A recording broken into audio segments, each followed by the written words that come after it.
हम प्रेगनेंसी की बात कर रहे हैं तो सबके मन में ये भी एक सवाल आता है कि राइट टाइम क्या है?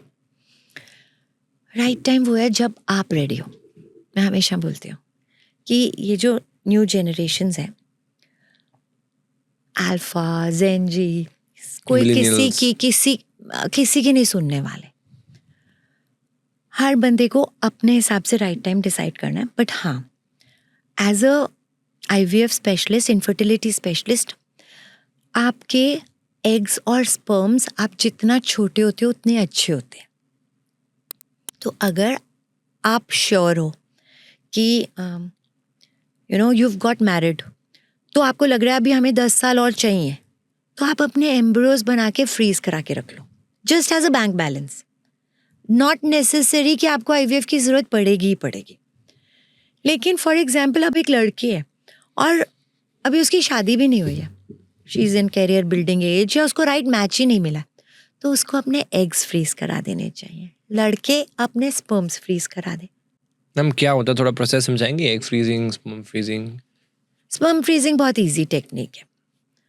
अभी तक मेरे पास कोई ऐसे मेल्स आके स्पर्म फ्रीज नहीं करा गए जिनको लग रहा है कि उनको लेट मैरिज करने हैं। बट हाँ, कोई कीमोथेरेपी के लिए, कैंसर ट्रीटमेंट के लिए जाने से पहले उनको डॉक्टर एडवाइस कर देता है तो वो करा जाते हैं, ठीक है। क्योंकि जैसे ही आप रेडिएशन वगैरह लोगे तो स्पर्म्स खत्म हो जाएंगे। तो बहुत सिंपल प्रोसीजर है, आपको अपना सीमेन सैंपल देना है, बाकी काम बैंक करेगा, राइट। फ्रीजिंग की टेक्निक होती है, बट उसमें से हम स्पर्म्स अलग करके रख देते हैं। कितने मर्जी साल के लिए वो लाइव रह सकते हैं, 10 साल 20 साल, no problem, right. Egg freezing कुछ IVF के जैसा है। जैसे मैंने बताया कि लड़की सेकेंड डे हमारे पास आती है, सारे टेस्ट होते हैं उसके, और हम इंजेक्शंस चालू कर देते हैं for a period of 12 to 13 days, जितने दिन में उसके एग्स रेडी हो जाए। फिर हल्की सी सिडेशन में हम वो एग्स निकाल लेते हैं। लेकिन जैसे मैंने IVF में बोला था, फिर उनको फर्टिलाइज कराते थे स्पर्म के साथ। यहाँ हमें पता ही नहीं है कि कौन स्पर्म वाला होगा, तो हम उन एग्स को फ्रीज कर देते हैं, वही लिक्विड नाइट्रोजन में -196 डिग्री टेम्परेचर।